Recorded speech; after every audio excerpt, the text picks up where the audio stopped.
con la tercera parte de este estudio bíblico. Esta sección tiene un nombre que es la voluntad de Dios y el trabajo. Es justamente lo que estábamos comentando o estaba un poco explicando en la lectura devocional y tiene que ver con nuestra vocación. Y una de las preguntas cruciales que estamos tratando de responder es, ¿puedo conocer la voluntad de Dios? Sí. Ahora, ¿mi vida laboral tiene que ver con la voluntad de Dios? ¿Será que Dios tiene una voluntad acerca de mi vida a lo que yo me voy a dedicar para trabajar? ¿Será que Dios tiene algo que decir? Por supuesto. Mucho que decir, por no decir todo. Bueno, vemos muchas profesiones, oficios, ocupaciones. No todo es universitario, hay muchas cosas que son técnicos, que son muy necesarios. Estaba leyendo que en Estados Unidos, en la época del 50, de 1950, cerca del 80% de la población trabajaba de la agricultura. Y hoy, el 2% trabaja en la agricultura. Imagínense. La pregunta es, ¿qué va a pasar más adelante?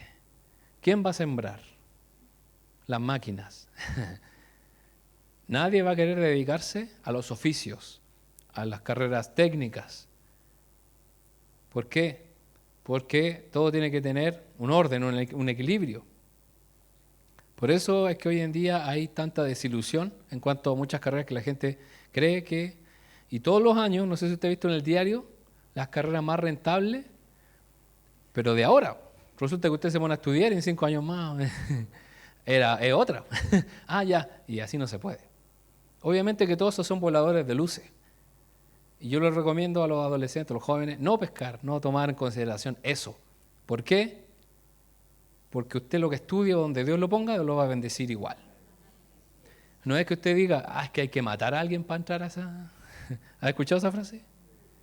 Para entrar a tal lugar, a tal empresa.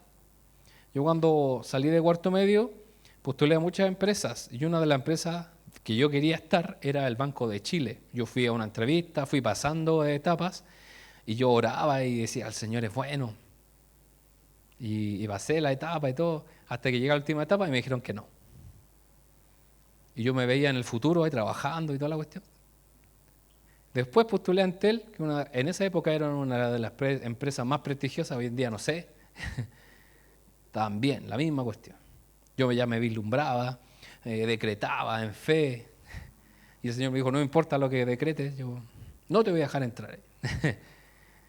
Y no se pudo.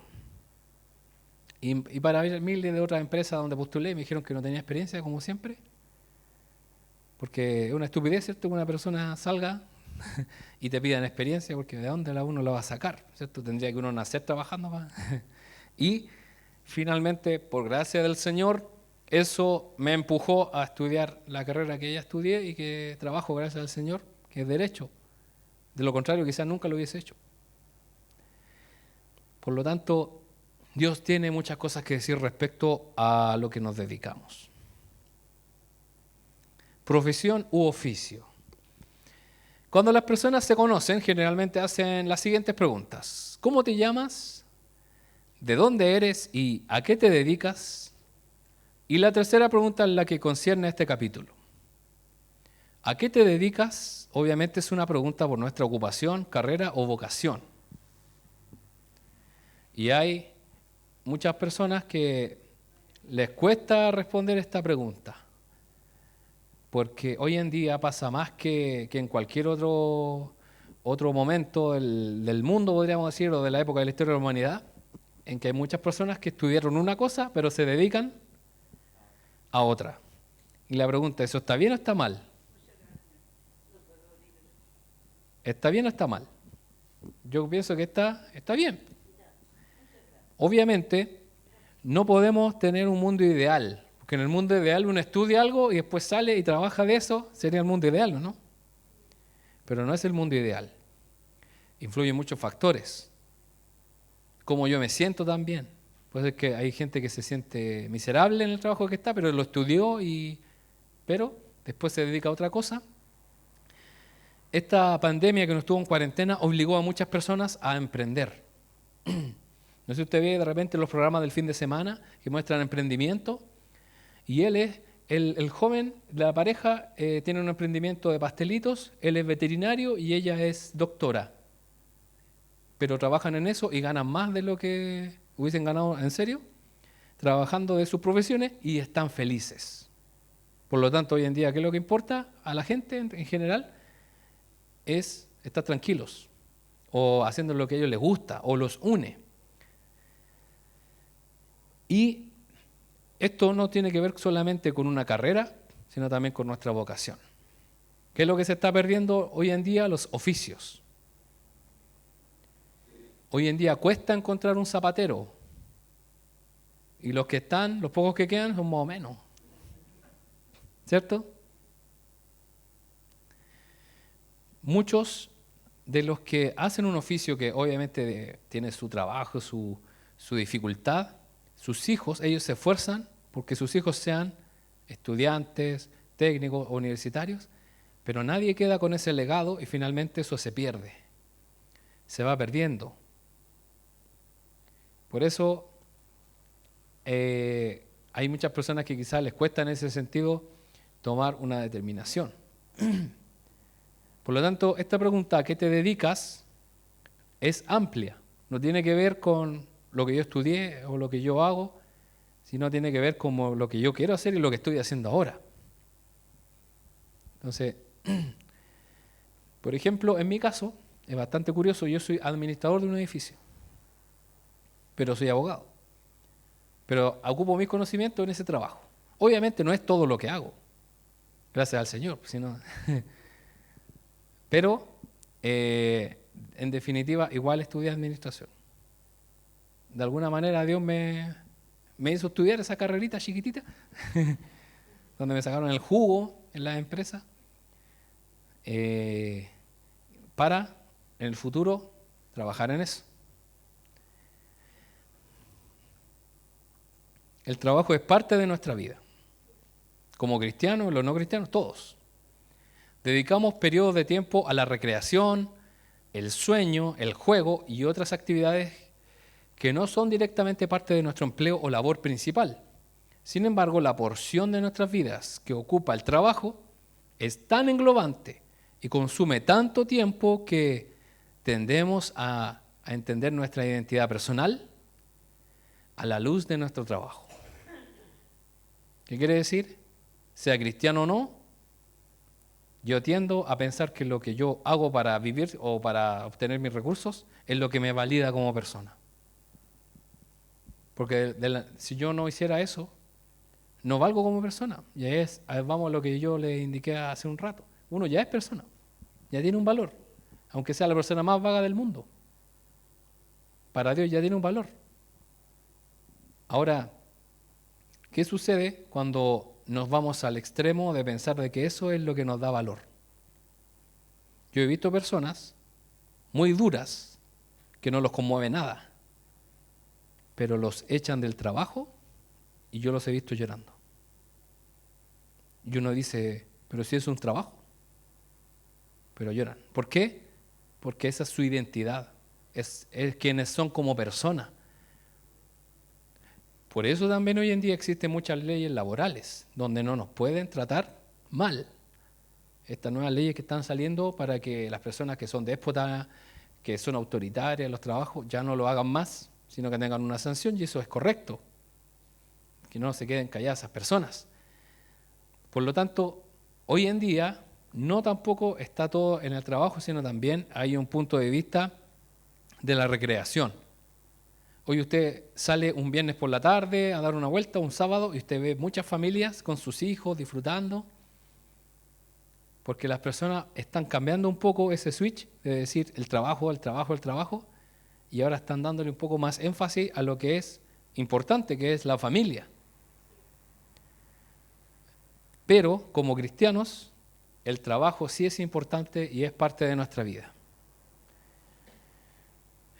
El trabajo como castigo. Nosotros como cristianos nos gusta ver eso por el tema bíblico. A veces caemos en la trampa de creer que el trabajo es un castigo que Dios nos dio a consecuencia de la caída de Adán en el huerto del Edén. Y fue así, pues, verdad. Adán y Eva cayeron. ¿Y cuál fue la maldición? Que con el sudor de tu frente tendrás que ganarte sustento, vas a sembrar, no sé, papas, trigo, y te va a salir espinos y cardos. No va a ser fácil. Bueno, según por ahí un humorista decía que la pega, si el trabajo se llama pega porque a uno le pegan. Y no es así. Es por la pega de ladrillo ahí en el puente Calicanto, creo que era. Por eso, pues va a ir a la pega de ladrillo. A eso se refiere. Entonces, algunos consideran eso como pega, como algo pesado. Así. Como dice Felipe, mi hermano, está pesada la pega. ¿Okay? Cuando estamos cansados. Entonces, sí es un castigo el hecho de que uno trabaje y que no salga como nosotros queremos. Sí va a salir algo, sí va a salir un fruto de nuestro trabajo, sí, pero no como nosotros queremos. No va a ser tan fácil. Ningún trabajo es fácil. Todos los trabajos que usted se imagine, hermano o hermana, finalmente va a ser algo tedioso, algo frustrante, algo molesto. Todos.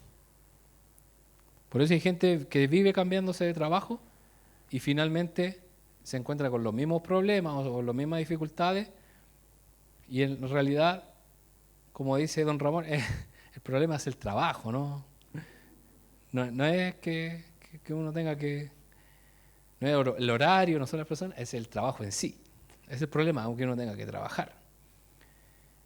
Por eso tendemos a pensar como cristianos al leer el relato del Génesis que el hecho de que yo me dedique a algo es un castigo, que yo me levante en la madrugada es un castigo. Y hay muchas personas que lo ven así, como este peso que me tengo que llevar. Pero debemos recordar que el trabajo fue dado antes de la caída. ¿Qué trabajo le dio Dios a Adán? Que le pusiera nombres a los animales. Tú te llamarás león, tú te llamarás cebra, y así empezó. ¿Cómo se llamaba ese pajarito verde? Loro. Ah, ya, loro. Le puso, obviamente, Adán le puso nombre a los animales que estaban a su alrededor, no a todos. Porque a veces hay personas que dicen, ¡uy, qué curioso cómo Adán le puso! Es probable que Adán no se lo haya puesto, sino los científicos que lo encontraron. Y usted sabe los nombres científicos que les ponen unas cosas bastante raras y después uno... y es un cangrejo. Por lo tanto, Dios le dio un trabajo a Adán antes de que él cayera. Por lo tanto, no es un castigo el trabajar, el hacer una labor. Y son benditos los que hacen una labor sin que consideren eso un castigo. O que los humille, o que sea algo indignante, no. Si lo que les gusta, si a usted le gusta hacer su trabajo, es la mayor bendición. Y es lo que enseñó Salomón también en Eclesiastés. No hay nada mejor, dice, bajo el cielo, que un hombre se encuentre gozoso en su trabajo. Esto es una paráfrasis, obviamente, que no es tan textual, pero lo dice. Que llegue a su casa, se tome ahí su vinito, dice. Obviamente ellos en su cultura tomaban vino para relajarse y todo el tema. Y que coma y beba, dice, y se goce de lo que ha trabajado. Esa es la bendición de Dios para las personas. Pero ¿qué sucede? Vemos personas estresadas, personas angustiadas. Hoy en día no es tanto, pero se daba mucho antes de que los jóvenes estudiaban muchas carreras impuestas por sus familias. Y eso era algo terrible. Hoy en día no se da tanto. O algunas carreras mal miradas. Por lo tanto, finalmente lo que le interesa a Dios es que nos alegremos en el trabajo. Ciertamente nuestras labores tienen cargas adicionales añadidas a causa de la caída. Como le decía, puede ser que a mí me guste trabajar al aire libre y todo, pero eso no me va a hacer escapar de que un día llueve y me tenga que mojar, porque me tocó. ¿Se da cuenta? Una mezcla de espinos y cardos crece entre las plantas buenas que intentamos cultivar. Como le digo, no todo va a salir bien. Siempre hay problemas. Nuestro trabajo lo hacemos con el sudor de nuestra frente. No obstante, Dios nos entregó una responsabilidad gloriosa por sobre la creación, la que se manifiesta en nuestro trabajo. Sí, pero yo no ando regando plantitas pero sí su trabajo tiene que ver con lo que Dios ya estableció. Que es, en el Génesis, ¿qué es lo que le dice Dios a Adán y a Eva? Enseñoréense de la tierra, en el sentido de que la trabajen. Por lo tanto, ¿qué ha hecho la humanidad? Yo a veces me pongo a mirar cómo el ser humano construye carreteras, construye edificios, para que los mismos seres humanos se vayan desarrollando. Y nosotros hoy en día tengamos comodidades. Por lo tanto, nosotros estamos enseñoreados sobre la tierra, dado el conocimiento y la bendición que Dios nos dio a cada uno de nosotros. Por lo tanto, no es que todo esté malo en el trabajo, sino que Dios lo bendice, Dios nos bendice en nuestro trabajo. Y ojo, que es muy importante, hermanos, que usted y yo nos gocemos en el trabajo, que lo disfrutemos. Y esto tiene que ver con lo que dice ese libro que yo le he mencionado, que es Eclesiastés. Porque hay muchas personas que acaparan muchos bienes para ellos y luego viene el tiempo de su partida y no lo disfrutan. Y dice la Biblia, y otros lo disfrutan. Por eso cuesta un poco sacarse esa mentalidad en el sentido de que no, hay que guardar porque después nos va a faltar. Pero el Señor nos va a sustentar después. Y es un miedo que todos tenemos. ¿Y qué pasa si quedo sin trabajo? ¿Y qué pasa si no tengo para pagar a fin de mes? Yo lo he visto en mi propia vida porque como trabajo independiente, igual asusta llegar a fin de mes. Pero hasta el día de hoy, yo tengo una oración escrita ahí en la aplicación de la Biblia. Uno puede anotar oraciones. Entonces la aplicación me va recordando y siempre a fin de mes me aparece, gracias a Dios porque pude pagar las cuentas y no me ha faltado hasta hoy. Incluso la he orado cuando todavía no me pagan. Pero en fe digo gracias porque no me ha faltado. Y el Señor es el que nos sustentará, nos bendecirá, pase lo que pase, el Señor es bueno. Por lo tanto, si usted tiene la oportunidad de alegrarse con un familiar por algo pequeño, una galleta, un helado, no sea apretado. Porque el día de mañana nos vamos a arrepentir de no haber disfrutado ese poquito. Y aparte, que le hace otra raya al tigre. Porque a veces gastamos en cosas totalmente innecesarias, o se nos va la plata, y finalmente no perdemos el foco. O le ponemos demasiado énfasis que, no sé, alguien quebró alguna taza, y pero acá, diciendo que eso pues, no importa. Obviamente nos podemos enojar, pero después ya avancemos. Sirviendo a Dios en el trabajo.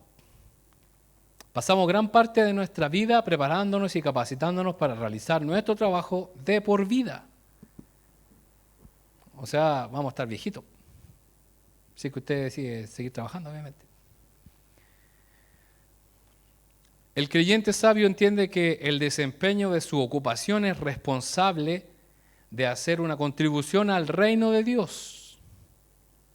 Debemos intentar descubrir la mejor forma de servir a Dios por medio de nuestro trabajo.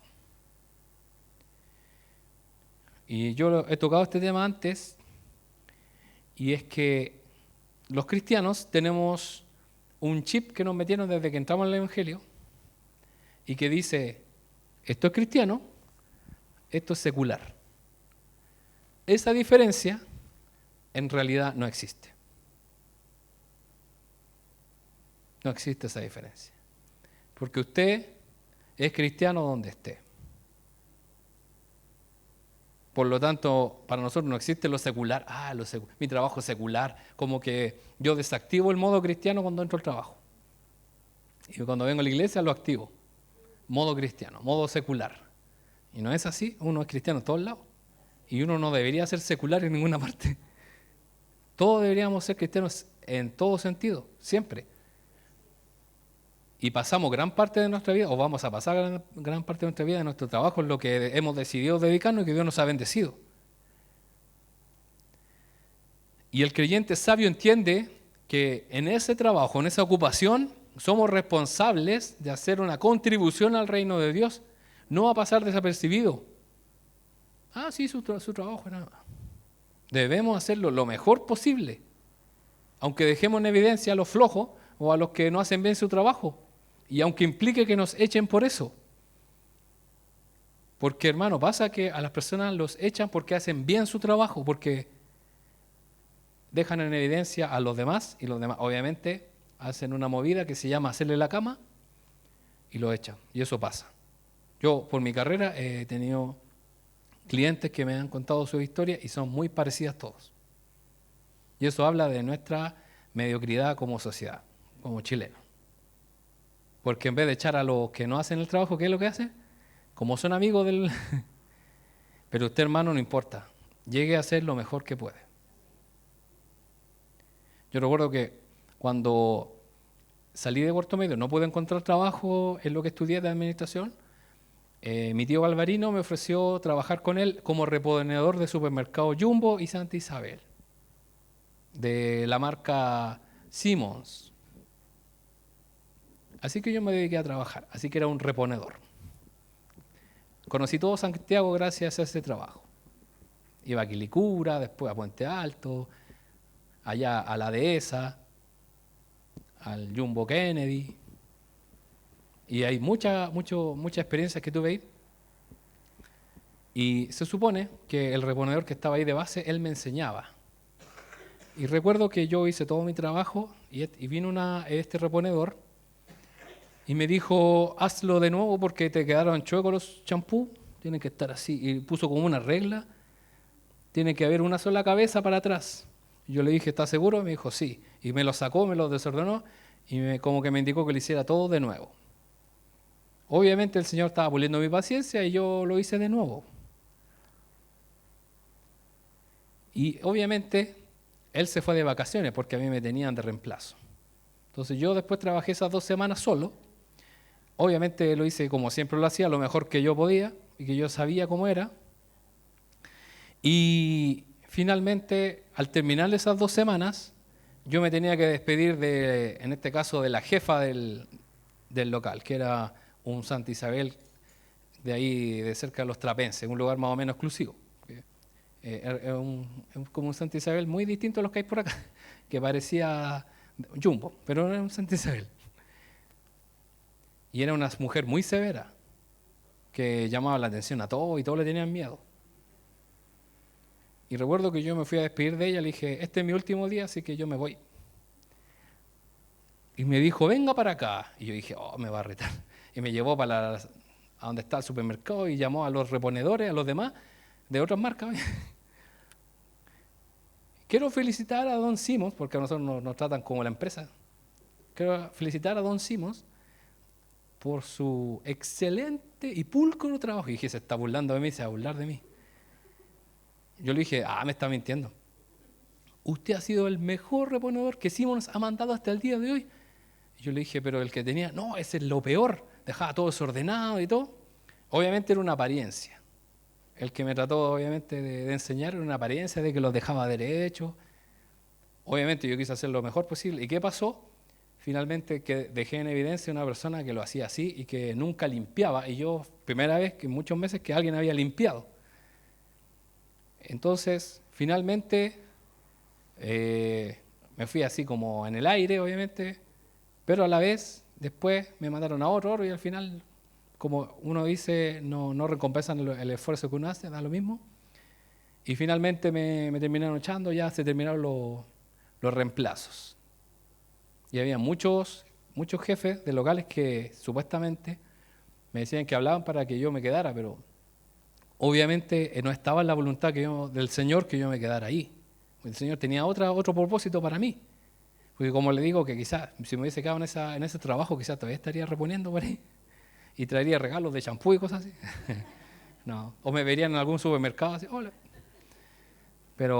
Y era un buen trabajo. A mí me alegraba porque tenía que estar a las 7 de la mañana en el supermercado, adentro, ya reponiendo, pero yo me iba a las 2 de la tarde. Entonces para mí era maravilloso, para la iglesia y todo. Bueno, y mi esposa en esa época era mi polola, mi novia, y yo le llevaba champú de regalo. Pero no era algo que el Señor tenía para siempre, era momentáneo. Por lo tanto, donde usted esté, hermano, y aunque hayan personas que lo quieran bajar, usted siempre debe recordar quién es delante del Señor. Y hacer bien su trabajo. Debemos intentar descubrir la mejor forma de servir a Dios por medio de nuestro trabajo.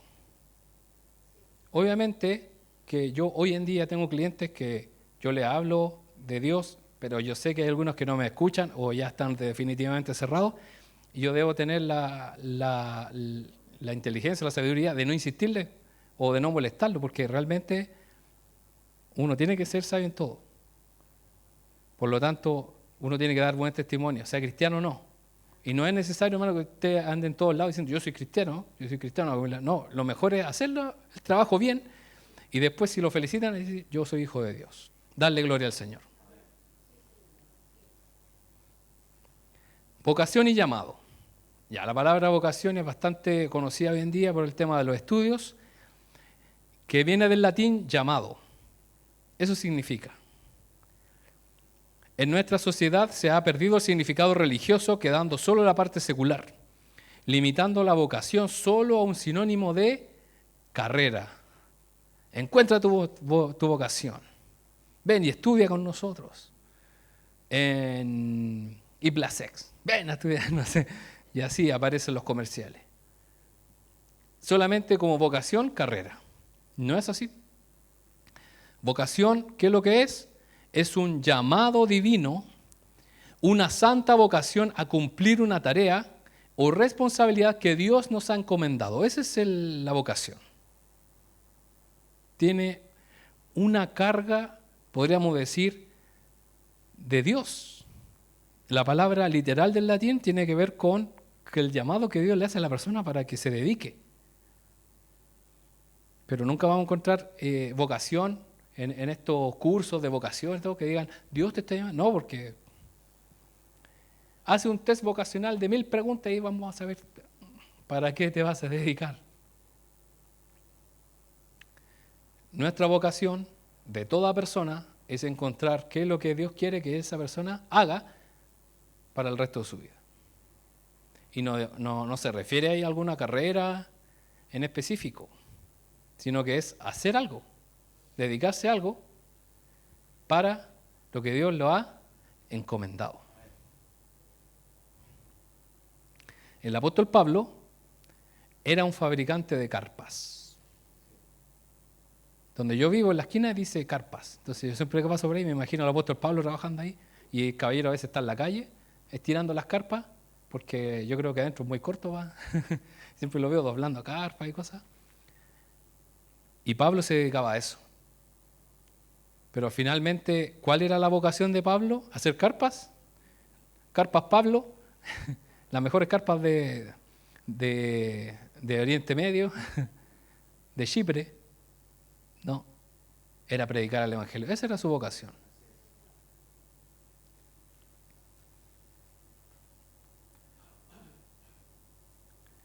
¿Estoy en el centro de la voluntad de Dios respecto a mi vocación? Esta es una pregunta bastante trascendental para nosotros. ¿Estoy en el centro de la voluntad de Dios respecto a mi vocación, a lo que Dios me ha llamado a hacer? Dios nos llama, como dice en su palabra, al arrepentimiento, a la conversión y a la membresía en su iglesia. Dios nos llama a estas tres cosas: a que nos arrepintamos de nuestros pecados, a que nos convirtamos a Él y que asistamos a su iglesia. Pero también Dios nos llama a servirle en su reino, haciendo el mejor uso posible de nuestros dones y talentos. Dios nos llama a su iglesia y a dedicarnos también a nuestra vida. ¿Estoy haciendo con mi vida lo que Dios quiere que haga? Y esto, como lo veíamos en el cuadro anterior, la vocación es más que una carrera. Tiene que ver con el llamado de Dios. Por eso la palabra vocación significa llamado. Por lo tanto, yo sé y entiendo que mi llamado, mi vocación es más que, en mi caso, ser abogado. Eso es algo más. Porque Dios tiene muchas cosas para mí, como también Dios los tiene para cada uno de ustedes. Dios nos llama a nosotros a hacer su voluntad. Y Dios lo ha llamado a hacer uso de sus dones y sus talentos para su gloria. Y eso es lo que Dios quiere que nosotros entendamos en esta tarde. ¿Qué debemos hacer? Orar a Dios y decirle: Dios, ¿cuál es mi llamado? ¿Qué es lo que tú quieres para mí? Hay muchas personas que son llamadas a la acción, a ir, a predicar, a hacer cosas. Pero eso ¿qué genera? Genera un gasto de recursos. Entonces, esa persona que tiene un llamado necesita de otros. Y Dios llama a esos otros a que hagan una cosa, que es dar. Y eso es un llamado también. Hay personas que tienen el llamado de dar, que quizás se dedican a un trabajo, quizás en una oficina o están en cierto área, pero también Dios los llama a dar. Y a nosotros también Dios nos llama a dar. Y hay muchos ministerios que trabajan en pos del reino de Dios y que ¿qué nos cuesta dar? Por lo tanto, ahí Dios nos llama a servirle en su reino, haciendo el mejor uso posible de nuestros dones y talentos, hacer lo mejor posible. Dejemos así nomás la hoja, total, que la firme el jefe nomás, no importa. Debemos hacer, no, quedó mal, se borra, se imprime de nuevo, y si quedó mal, de nuevo, y si quedó mal, de nuevo, y así, porque debemos hacer lo mejor. ¿Estoy haciendo con mi vida lo que Dios quiere que haga? Eso va más allá de lo que nosotros hemos decidido estudiar o dedicarnos. Porque imaginémonos al apóstol Pablo, antes de ser llamado Pablo, él era Saulo. ¿Y a qué se dedicaba él? Se dedicaba a perseguir a la iglesia, pero también se dedicaba a trabajar en carpas. Y él podría decir: estoy haciendo mi llamado. Y en realidad Dios tenía otro llamado, aparte de eso, de predicar el evangelio. Y él obviamente tuvo que dejar su trabajo y tuvo que dejar su posición de lado, porque él no podía estar haciendo carpa y a la vez predicar el evangelio. En algunos lugares se quedó algunos meses y quizá pudo haber trabajado un poco, pero dice la Biblia que él recibía ofrendas y se hospedaba en casa de hermanos para poder sobrevivir. Y él lo dice: he pasado en bendición como también en pobreza. O sea, en muchos aspectos Pablo pasó hambre. Y él pudo haberle reclamado a Dios: Dios, estoy haciendo tu trabajo, el que tú me mandaste a hacer, y no tengo para comer. Pero Dios le dijo: bástate mi gracia, en todas las dificultades que él tenía. Por lo tanto, nuestro llamado es saber qué es lo que Dios quiere que haga. ¿Estoy haciendo lo que Dios quiere? ¿O cómo Dios lo quiere? Y ahí vamos a leer 1 Corintios, lo que acabamos de leer. 1 Corintios 26:31 dice: recuerden, amados hermanos, que pocos de ustedes eran sabios a los ojos del mundo, poderosos o ricos, cuando Dios los llamó. En cambio, Dios eligió lo que el mundo considera ridículo para avergonzar a los que se creen sabios. Y escogió cosas que no tienen poder para avergonzar a los poderosos. Dios escogió lo despreciado por el mundo, lo que se considera como nada, y lo usó para convertir en nada lo que el mundo considera importante. Como resultado, nadie puede jamás jactarse en presencia de Dios. Dios los ha unido a ustedes con Cristo Jesús. Dios hizo que Él fuera la sabiduría misma para nuestro beneficio. Cristo nos hizo justos ante Dios, nos hizo puros y santos y nos liberó del pecado. Por lo tanto, como dice las Escrituras, si alguien quiere jactarse, que se jacte solamente del Señor. Por lo tanto, si debemos jactarnos, nos vamos a jactar del Señor. Solamente de Él. No de nuestros logros, todo se lo debemos al Señor. Es Él el que nos pone en gracia con las personas, es Él el que hace que un reclutador de una empresa diga, sí, esta persona queda, y uno diga, ah, gracias Señor, fue el Señor, no fuimos nosotros. Y es bueno que nosotros oremos y busquemos cuál es la voluntad del Señor para nuestra vida siempre. No, es que yo ya estoy viejito, ya tengo mi trayectoria. Hay cientos de casos reales de personas que han cambiado su vida porque han decidido servir al Señor en lo que Él les mandó a hacer. Y ha sido lo mejor. Ha sido lo mejor. Así que con esto, hermanos, vamos a terminar aquí, sí, para que reflexionemos y luego sigamos viendo más detalles, ya que este es el inicio de este capítulo acerca del trabajo de la vocación, y vamos a ir viendo más detalles a medida que vayamos teniendo estos estudios bíblicos.